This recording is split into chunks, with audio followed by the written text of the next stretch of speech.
말씀을 나누겠습니다. 제가 신학대학원 입학시험을 칠 때였습니다. 어학시험, 독일어 시험을 치는데 그동안 한 6, 7년 이상 시험의 유형과는 전혀 다른 유형으로 시험이 나온 겁니다. 얼마나 당황했는지 모릅니다. 그래서 제가 준비한 유형의 문제들만 일단 먼저 풀었습니다. 그리고는 전혀 처음 보는 유형의 문제들은 다 비워두었습니다. 그게 한 40% 정도 됐습니다. 그러니까 이거 틀리면 이건 이제 가능성이 없는 겁니다. 제가 아는 유형의 문제라고 제가 또 다 맞췄겠습니까? 열심히 최선을 다해서 치고 나서 그러니까 시간이 굉장히 많이 남는 겁니다. 그 남는 시간을 엎드려 잤을까요? 찍었을까요? 그 남는 시간에 전혀 새로운 유형의 한 번도 접하지 않았던 유형의 문제들을 풀기 시작했습니다. 푸는데 제가 아는 유형의 문제들의 지문들을 제가 다시 읽어보고 이것과 비교하면서 그 안에서 답을 발견해내면서 풀어냈습니다. 어떻게 됐냐고요? 제가 지금 목사가 돼 있지 않습니까? 그렇게 전혀 어려운 문제, 접해보지 못했던 문제를 만났을 때 하나님께서 맡기고 기도하고 의지할 때 하나님께서 또 새로운 지혜를 주시고 그것을 풀 수 있게 길을 열어주시는 것을 직접 시험을 칠 때 경험해 본 적이 있습니다. 그런데 인생을 살다 보면 이 시험지 앞에서 경험하는 문제보다 더 어려운 문제들을 만날 때가 많습니다. 여러분은 지난 한 해 어떤 문제들을 만나셨으며 또 이 한 해 어떤 문제가 여러분 앞에 펼쳐져 있습니다.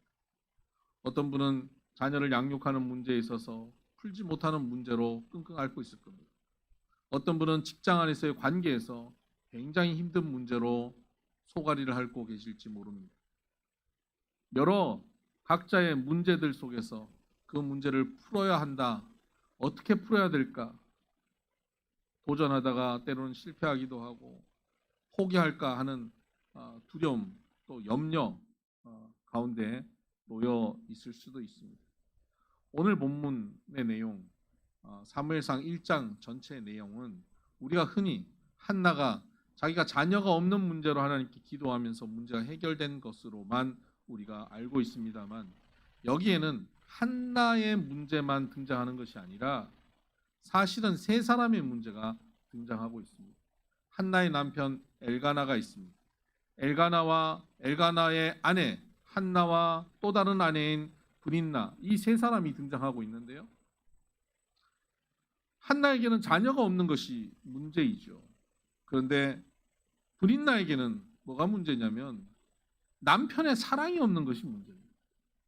매년 제사를 지내러 올라가면 제사를 지내러 제물을 함께 나눠 먹는데 브린나의 자녀들을 위해서 일정량의 음식을 나눠주고는 남편이 한나는 혼자인데도 불구하고 그것에 갑절을 나눠주는 겁니다. 브린나가 그걸 보니까 분이 납니까 안 납니까? 분이 나요. 화가 나는 겁니다. 그래서 브린나는 남편의 사랑을 느끼지 못하고 있습니다. 그걸로 인해서 브린나와 한나가 갈등을 계속하자 남편은 가정에 평화가 없는 문제에 놓인 겁니다. 이 가정의 이 문제를 어떻게 해결해야 될까? 어떻게 화목하게 지내게 할까? 고민을 하는 겁니다. 여러분 이런 문제를 어떻게 해결하십니까? 인생의 문제를 우리가 쉽게 해결하는 방법, 가장 쉬운 방법이 뭡니까? 돈으로 해결하려고 합니다. 이 남편 엘가나는 돈으로 해결하려고 합니다. 그래서 1장 5절을 보면 한나에게는 갑절을 주니 이는 그를 사랑함이라 그러나 여호와께서 그에게 임신하지 못하게 하시니 한나에게는 갑절을 주었습니다. 한나가 지금 못마땅해하고 슬퍼하고 힘들어하니까 한나에게 갑절을 주면서 한나 마음을 풀어보겠다는 겁니다. 돈으로 해결하려는 것 이것이 바로 엘가나의 해결법입니다. 이것은 해결되지 않습니다. 오히려 그 엘가나가 돈으로 해결하는 그것 때문에 어떻게 되냐면 7절에 보면 매년 한나가 여호와의 집에 올라갈 때마다 남편이 그같이 하매, 그같이 한 게 뭡니까? 한나에게는 갑절을 준 겁니다. 그같이 하매 어떤 결과가 나오죠? 분인나가 그를 격분시키므로 그가 울고 먹지 아니하니. 이 악순환이 계속되는 거예요. 남편이 돈으로 해결하려고 하니까 분인나는 그걸 보고 더 화가 나서 한나를 더 괴롭히고, 한나는 그것 때문에 더 많이 받은 양식임에도 불구하고 아무것도 먹지도 않고 울고 있는 거예요. 악순환이 계속되는 거예요. 그 울고 앉아 있으니까 엘가나는 어떻게 하겠습니까? 남편은 더 많은 양식을 주죠. 더 많은 양식을 주면 분인나는 어떻게 합니까? 더 괴롭히는 겁니다. 그럼 한나는 더 많은 양식 앞에서 또 울고 힘들어하고 있는 겁니다. 이 가정에 이 악순환, 이 문제에 놓여 있는 겁니다.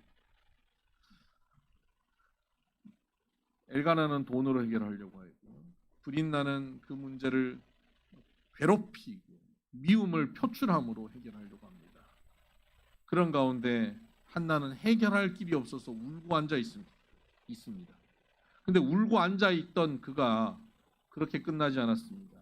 그가 그 울고 앉아 있던 그 자리를 장소를 바꾼 겁니다. 하나님 앞으로 나간 겁니다. 하나님 앞에 가서 울기 시작한 겁니다.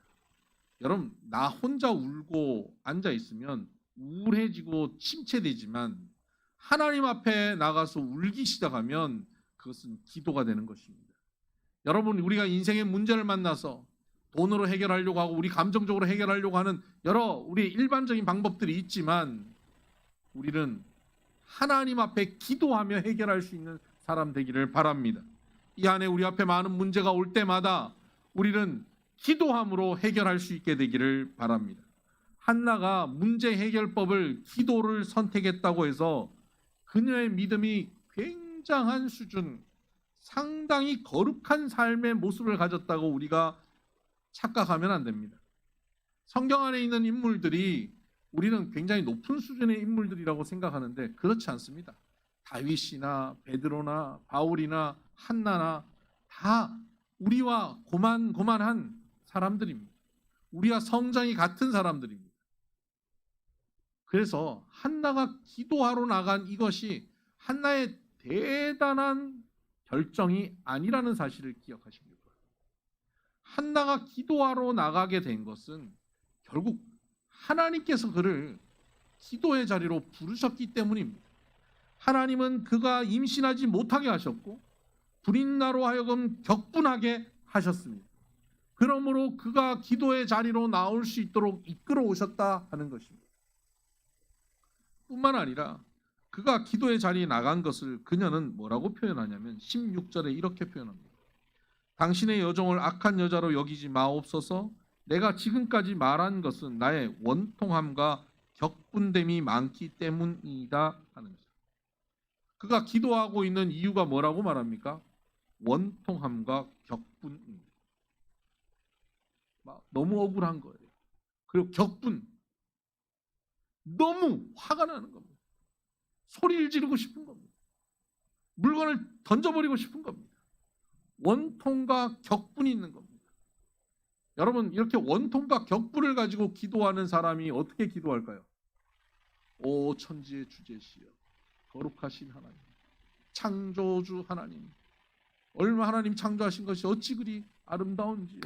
이렇게 기도를 시작할까요? 여러분, 원통하고 격분되어 기도해 보신 적 있습니까? 그때 여러분 어떻게 기도하십니까?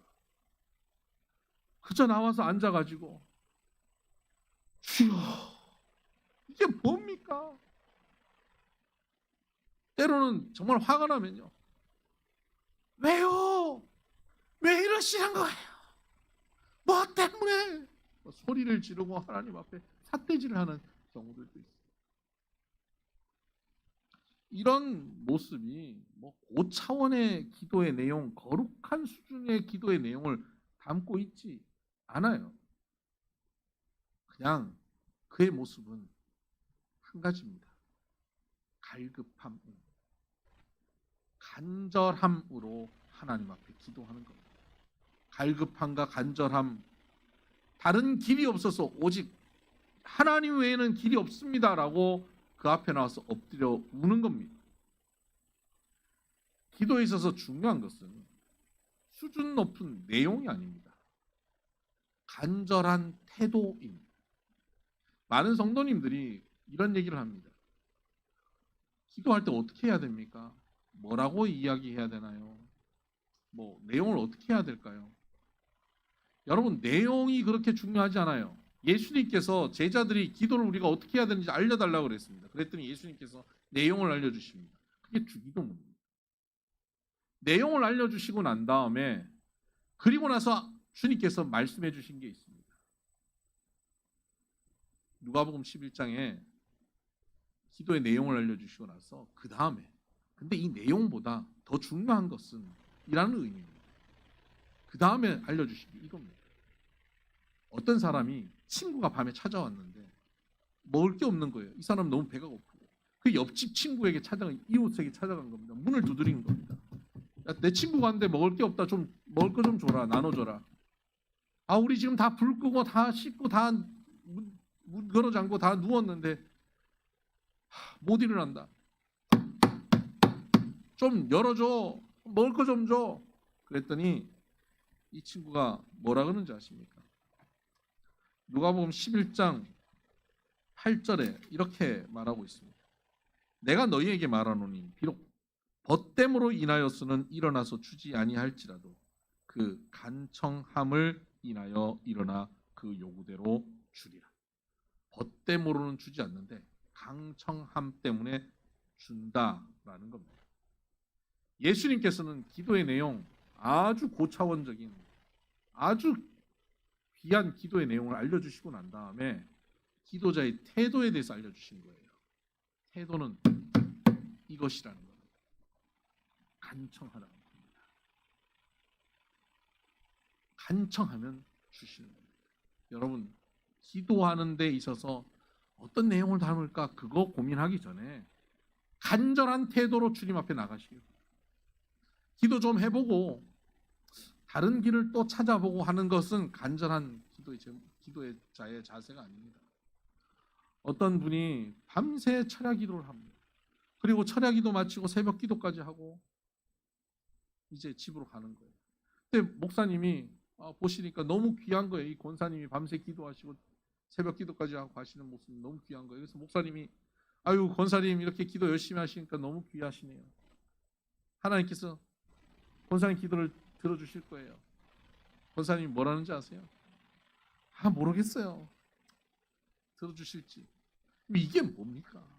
밤새 기도하고 새벽 기도까지 하고 돌아가는데 모르겠어요. 기도 들어주실지. 이거는 간절한 기도의 자세가 아니에요. 간절한 기도의 자세는 하나님 외엔 길이 없다 하고 그 앞에 엎드려서 간절하게 구하고 언제까지요?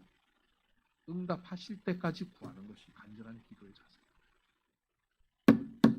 문을 두드려서 떡을 줄 때까지 두드리는 것, 이것이 간청함입니다. 우리의 기도의 모습이 이래야 합니다. 하나님 앞에 이렇게 간청할 수 있게 되기를 바랍니다. 간절하게 매달려서 하나님께 부르짖으면 하나님께서 응답하십니다. 예레미야 33장 3절 말씀, 너는 내게 부르짖으라. 내가 내게 응답하겠고 내가 알지 못하는 크고 은밀한 일을 내게 보이리라. 아멘. 부르짖으라 말씀하셨습니다. 그러면 응답하신다는 겁니다. 부르짖으시기를 바랍니다. 그런데 여기서 부르짖다라고 하는 이 단어, 카라라고 하는 단어가 그냥 부르짖다에서만 끝나는 게 아니라 또 다른 굉장히 중요한 의미가 있습니다. 그것은 명명하다, 이름을 명명하다입니다. 처음에는 정신없이 우리가 하나님 앞에 부르짖어요. 여러분, 하나님 앞에 부르짖을 때 우리의 초점이 어디 있는지 아십니까? 하나님께 있지 않고 문제에 있습니다. 하나님이 이 문제, 이 질병, 이 사업, 이 자녀, 하나님 어떻게 하실 거예요? 도와주세요. 하나님, 언제까지 그 해결돼야 돼요? 하나님 도와주세요. 우리의 초점은 다 그 문제에만 가 있어요. 그렇게 부르짖기 시작합니다. 여러분, 그렇게 부르짖어 보셨죠? 그렇게 부르짖다 보면, 한참 부르짖다 보면 우리의 부르짖음의 초점이 어디로 이동하는지 아십니까? 문제가 아니라 하나님께로 이동하고 있어요. 이건 기도해 보신 분만 알아요. 기도하다 보면, 문제 가지고 기도하다 보면 그 문제에 초점이 있던 우리의 초점이 점점점 포커스가 하나님께로 향하여, 하나님, 하나님 하다 보면 그 하나님이 천지를 창조하신 하나님을 바라보게 됩니다. 그 하나님이 나를 사랑하시되 아들을 주시기까지 사랑하신 하나님임을 깨닫게 됩니다. 그 하나님이 여호와 일에 준비하시는 하나님임을 깨닫습니다. 그 하나님이 여호와 라파 치유하시는 하나님임을 깨닫습니다. 그 하나님이 여호와 샬롬 평화의 하나님을 깨닫습니다. 그 하나님이 여호와 니시 승리의 깃발을 흔들게 하시는 하나님임을 깨닫습니다. 그러면서 그 하나님의 이름을 부르게 되는 것입니다. 저도 인생의 어려운 문제, 해결할 수 없는 문제 앞에서 하나님 앞에 부르짖었습니다. 밤에 간절하게 하나님 앞에 부르짖는데 처음에는 문제밖에 보이지 않았습니다. 어떻게 하겠습니까 하나님 하고 부르짖는데 점점 하나님이 보이기 시작합니다. 그때 보여지는 하나님은 모든 것을 합력하여 선을 이루시는 하나님이었습니다. 제 인생에 있어서 너무나 분명히 기도를 통하여 부르짖게 된 이름, 명명하게 된 이름, 카라, 명명하게 된 하나님의 이름은 합력하여 선을 이루시는 하나님이었습니다. 그 하나님을 제가 부르게 되더라고요. 그 하나님을 부르고 난 다음에 이 문제를 바라보니까 이 문제가 더 이상 문제가 되지 않아요. 이 문제를 하나님께서 합력해 선을 이루실 텐데 여기에 응답이 오는 거예요. 평안함이 오는 겁니다. 자유함이 오는 겁니다. 여러분, 하나님께 부르짖어 보십니다. 너는 내게 부르짖어라. 내가 내게 응답하겠다. 네가 알지 못하는 크고 은밀한 일을 보이리라 말씀하셨습니다. 수준 있는 기도를 하느냐가 중요한 게 아니에요. 간절한 기도, 간절함이 있는 기도를 하느냐가 중요합니다. 그 기도를 하다 보면 하나님이 어떤 분임을 분명히 깨달아 알게 되는 것입니다. 저희 큰아이가 미국에서 처음 한국 와서 공립학교 적응 못하고 그래서 포항에 있는 국제학교를 제가 1년 동안 보낸 적이 있었습니다. 처음 내려갈 때는 뭐 매주 집에 올라온다, 뭐 매일 뭐 연락한다 이랬다가 조금 적응하고 나니까 매주 안 올라오기 시작해요. 연락을 해도 전화가 잘 안 돼요. 이 문자를 보내도 문자 카톡을 보내면 일이 없어지지 않아요. 부모님들이 이런 경험 많이 해보셨죠? 그리고 뭐 길게 쓰고 나면 답은 응, 동그라미 2개 또는 뭐 알았어 이거면 굉장히 감동적인 답변이에요. 그러던 어느 날 제 아들이 전화가 왔어요. 그래서 제가 놀라서 받았습니다. 준우야 왜? 아빠 내가 지금 목이 너무 아파. 그래? 그 병원에 가야 될 것 같아. 근데 미국에서 이제 한국 온 지 얼마 안 돼서 뭐 병원을 어떻게 가야 되는지 전혀 모르는 상황이었어요. 병원을 가려면 어떻게 가야 되고, 너 지금 목이 아프니까 이비인후과를 가야 되고, 너는 지금 그 의료보험을 적용받으려면 네 주민번호를 알아야 되는데, 그랬더니 주민번호라는 게 뭐니? 주민번호라는 건 이런 거고, 그러면 네 주민번호는 받아 적어봐. 적었어요. 한참을 이야기했습니다. 한 20분 이상 이야기한 거예요.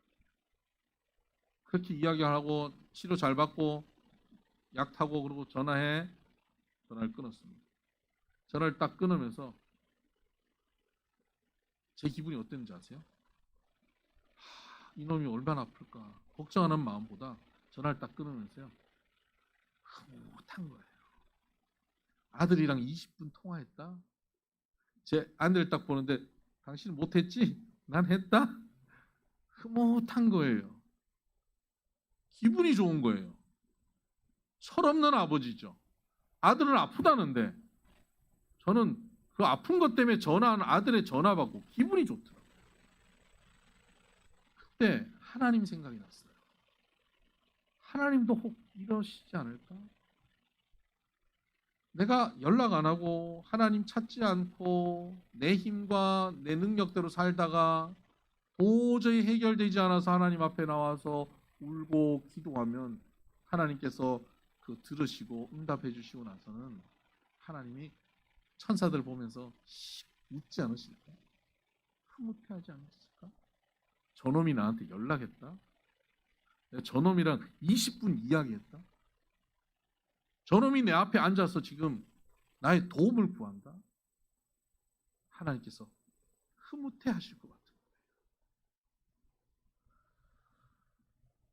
그러면 아들이 좀 아프고 힘들면 연락하니까 자주 아팠으면 좋겠네요.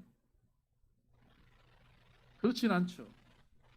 아파서 연락하면 좋긴 한데 안 아파도 연락하면 더 좋지. 하나님도 그러실 것 같은 거예요. 우리가 아프고 힘들고 문제 앞에서 연락하는 것, 하나님 찾는 것, 매달리는 것 이전에 하나님을 내 아버지로 알고 친밀하게 여기고 문제가 없어도 우리가 하나님을 늘 찾고 구하는 자세. 매일 내가 하나님 없으면 하나님과 오늘도 동행하지 않으면 살 수 없습니다라는 신앙의 고백을 가지고 사는 자세. 이런 모습으로 찾아오기를 하나님은 원하지 않으실까 생각을 하게 됐습니다. 여러분, 하나님을 이렇게 찾아 나가십시다. 매일 매 순간 하나님과 동행하지 않으면 날 살 수 없다라는 고백을 가지고 하나님 앞에 나아갈 수 있게 되기를 주의 이름으로 축복합니다. 이렇게 한나가 하나님께 부르짖고 나갔습니다. 한나는 부르짖고 나가다 보니까 하나님이 누구신지 안 거예요. 하나님은 주시기도 하고 취하시기도 하시는 분.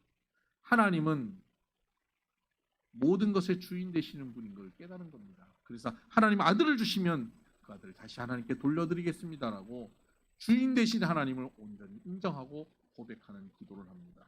그때 하나님의 응답이 그에게 임합니다. 엘리 제사장을 통해서 능력 없고 영적인 힘이 없던 엘리 제사장이 그에게 말합니다. 평안히 가라. 하나님께서 내 기도를 들으셨다. 평안히 가라. 엘리는요, 한나가 기도한 것을 술 취해서 술 주정한다고 이야기했던 사람이에요. 기도하는 것도 인식하지 못하던 그런 능력 없는 제사장인데 그가 평안히 가라. 하나님께서 내 기도를 들으셨다. 응답하셨다 하는 말이 무슨 엘리가 하나님께 무슨 직통 계시를 듣고 하는 게 아니에요. 그냥 미안해서 그냥 성도들한테 그냥 의뢰하는 이야기인 거예요. 그런데 받는 한나는 달랐어요. 아멘 한 겁니다. 그는 돌아가서 다시는 수색이 없었습니다. 얼굴에 평안함이 생긴 것입니다. 여러분, 하나님 앞에 간절히 나와 구하고 하나님께 간청하고 하나님의 정확한 이름을 불러내는 사람은 삶의 모든 영역에서 하나님의 응답을 받기 시작합니다. 능력 없는 엘리를 통해서도 응답을 받았던 것처럼 우리의 삶의 자리에서 때로는 믿지 않는 사람의 말 통해서도 하나님의 응답을 받기도 하고요. TV를 보다가도 응답을 받기도 하고요. 때로는 책을 읽으면서 응답을 받기도 합니다. 때로는 그냥 걸어가면서, 때로는 자녀가 말하는 한마디를 통해서, 때로는 주일날 말씀을 듣는 이런 과정을 통해서 하나님의 응답을 받게 됩니다. 응답을 받고 나면 얼굴에 수색이 없어집니다. 어느 성도님이 그런 얘기 하더라고요. 목사님, 올 한 해가 너무너무 힘든 시간이었지만 매주 교회를 나와서 하나님 앞에 엎드리고 하나님께 부르짖고 하나님이 들려주시는 말씀을 딱 들을 때 그 말씀 한 구절을 붙잡고 나아갈 때 평안함이 몰려오는 것을 경험했습니다. 그 말씀 붙잡고 걸어가던 그 걸음이 평안했습니다. 이것 때문에 살 수 있었습니다. 여러분, 이것이 한나의 응답입니다. 여러분, 이런 응답 받게 되기를 바랍니다.